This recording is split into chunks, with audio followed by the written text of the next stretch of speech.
Dans la deuxième partie de Ariam, nous recevons également un maître spirituel, le docteur Ben Bosco Youssef, guide spirituel du nouvel ordre animiste.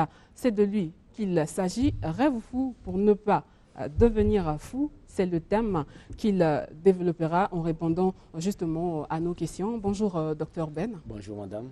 En parlant des rêves fous, il y a en filigrane cette obsession à atteindre nos objectifs, peu importe les péripéties ou encore les obstacles. Effectivement, c'est ce que ça veut tout simplement dire. Pour aller droit au but, nous avons constaté ceci. Il y a certaines personnes sérieusement malades qu'on peut leur conseiller, leur dire, monsieur, par rapport à votre cas, si vous ne prenez pas l'eau de source, vous additionnez ça avec soit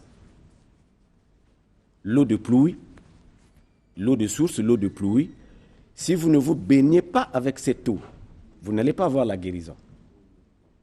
Alors, du coup, nous constatons une forme de folie qui surgit dans les réactions des gens. Les gens disent, oh, donc moi, pour être guéri, il me faut me baigner avec l'eau de source. Comment ça? Alors que je pouvais tout simplement faire la prière. Et nous disons, hey, mais écoutez, mais ils disent, mais c'est fou. C'est fou. Comment voulez-vous que moi, pour avoir la guérison, que je me baigne dans de l'eau, par exemple, de source? Mais nous expliquons aux gens que la prière simple ne suffit pas. Les rituels établis, que cela soit par les magiciens, les féticheurs, les pasteurs, n'ont qu'un seul objectif, que les gens ignorent, c'est-à-dire transmettre les maux, les maladies dans les éléments de la nature. Vous ne pouvez pas guérir une personne si et seulement s'il n'y a pas un élément sur cette terre capable de supporter la maladie ou le mot ou le maléfice de cette personne. Alors, les rituels, donc que ce soit les rituels faits par les magiciens, les pasteurs, visent un même objectif. Vous l'aviez dit. Ah ouais. Mavin Tungoulou est aussi avec moi sur ce plateau. Certainement, il a une question à poser au docteur Ben. Oui, Marina Bouissou. Docteur Bosco Ben Youssef, y a-t-il une différence entre un rêve fou recommandé par les hommes d'église et les maîtres spirituels? Oui. Oui. Est-ce cette différence, Barazou? Regardez, si vous êtes malade, pour qu'un pasteur puisse vous guérir, il est soumis à des conditions difficiles. Puis Homme chapitre 111 dit ceci.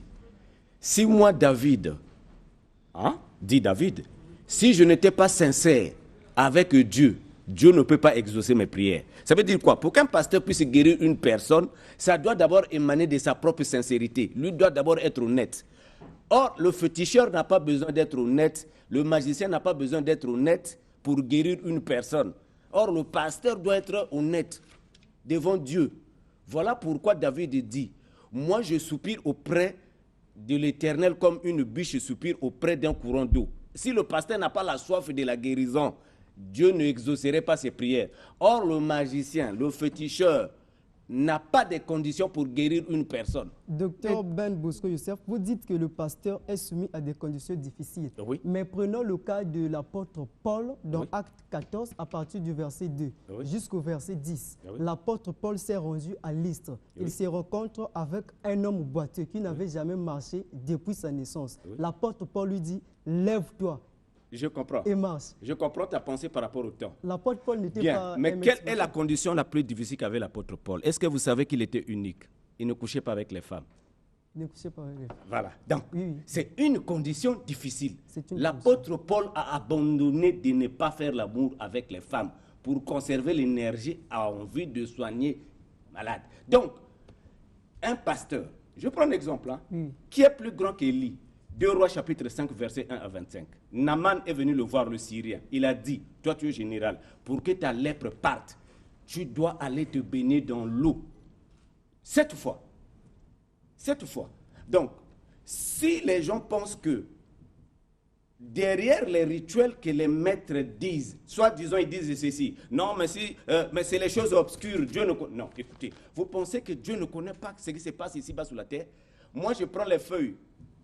Mais si le pasteur ne connaît pas que la chlorophylle contient certains éléments à l'intérieur, il pense que c'est obscur. Et que moi qui est magicien ou pratiquant ou féticheur, j'ai les connaissances scientifiques à l'intérieur, que Dieu connaît. Entre nous deux qui est ignorant, c'est le pasteur. Docteur Ben Bosco Youssef, vous dites que l'apôtre Paul avait reçu un tel exercice parce qu'il ne couchait pas avec la femme. Mais la Bible nous dit, Dieu est aujourd'hui, hier et éternellement. Si l'apôtre Paul avait reçu un tel exercice, ce qui revient à dire que les serviteurs de Dieu d'aujourd'hui peuvent aussi le faire. Bon, chaque pasteur a son don. Moi, je ne suis pas pasteur, je suis pratiquant, féticheur, magicien, tel que les gens peuvent le dire. Alors, moi, je ne suis pas pasteur, je ne fais pas le débat pastoral. Jésus dit à l'aveugle qu'il a mis les salives dans les yeux, va te baigner dans les eaux de Siloé pour que tu aies la guérison, même si l'eau là est sale rentre. Je prends un exemple, une femme est venue me voir. Un pasteur a uriné dans le trou de son alliance. Le pasteur l'a dit, la sœur, ton mari ne prie pas, amène-moi votre alliance, je vais bénir cette alliance pour que, puisque c'est un païen, un truc comme ça, un pratiquant.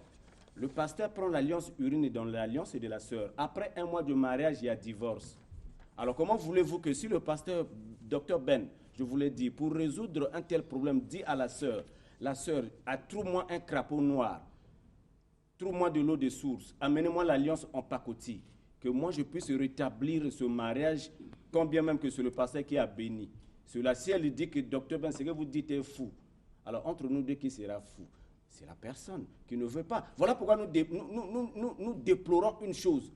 Que cela soit les pasteurs ou qui que ce soit, on a semé de l'orgueil dans les gens. Nous avons vu un général tel que Naaman orgueilleux. Il dit, oh moi vraiment je veux me présenter, donc il me faut trouver le crapaud, il me faut trouver ceci. Mais vous êtes dans les crises d'affection, vous êtes dans l'obligation de le faire. Le crapaud, ce n'est pas moi qui le crée, Docteur c'est Ben, Dieu. les rituels que vous recommandez, au fait, ne nécessitent pas des conditions. Est-ce que ça réussit toujours? Mais, écoutez, si vous n'êtes pas fou, si vous pensez que, honnêtement, Jésus a dit même à Pierre, moi je ne suis pas pasteur, c'est vrai qu'on est en train de parler tout. Il a dit, jette le filet ici. Mais pourquoi c'est là? Pourquoi nous prenons les rêves fous pour ne pas devenir fous? Mais c'est parce que les gens pensent que pour que les choses réussissent, ça doit être devant un homme bien habillé, en costume, il n'y a pas de cola, il n'y a pas ceci. Non! C'est l'orgueil qui pousse les gens à raisonner comme ça. Si les gens aujourd'hui accusent la magie, ce n'est pas parce que la magie rend fou ou tue, ou les fétiches, mais c'est parce que les gens sont orgueilleux. Ils ont pensé que, je prends, si Donald Trump était magicien ou féticheur, les gens allaient le voir sans problème, parce qu'il vous reçoit dans un milieu en or. Vous voyez? Donc c'est l'orgueil qui pousse les gens. Les déniements, regardez un général comme Naaman qui dit à Élisée, un homme qui n'a pas l'argent, donc c'est à moi d'aller vers lui ou c'est à lui de venir vers moi. C'est l'orgueil qui pousse les gens à ce niveau. Sinon, si vous êtes sincère avec vous-même, vous venez voir le docteur Ben, la méthode est simple. Une femme a eu un problème, elle est venue me voir, j'ai dit, prends une bouteille d'eau que tu as achetée là-bas. Alors fais ceci, fais cela. Elle a dit, oh, c'est simple, fais ça, ça va marcher. Au cas même pas fil à rouge, non, fais ça, ça va marcher. Vous comprenez? Donc c'est ce côté douteux, voilà. C'est ce côté haineux qui pousse les hommes à ne pas réussir dans les situations. Sinon, toutes les situations ont leur solution du point de vue des pratiques, de la magie ou des fétiches. Merci beaucoup, Dr Ben Bosco Youssef. Et vous êtes joignable au 06. Bien. Pour tous ceux qui ont peur, vous savez, la folie, c'est la perte de la confiance. Ayez confiance. 06 603 90 09. 06 603 90 09. Vous avez vos problèmes, appelez-nous, on va en débattre. Là où nous, on peut faire quelque chose, on vous aide. C'est la fin de Art et Âme. Bon dimanche à Borel Bonapon qui était derrière la caméra et à Otamba, Emar Otamba. Tout de suite, le face-à-face.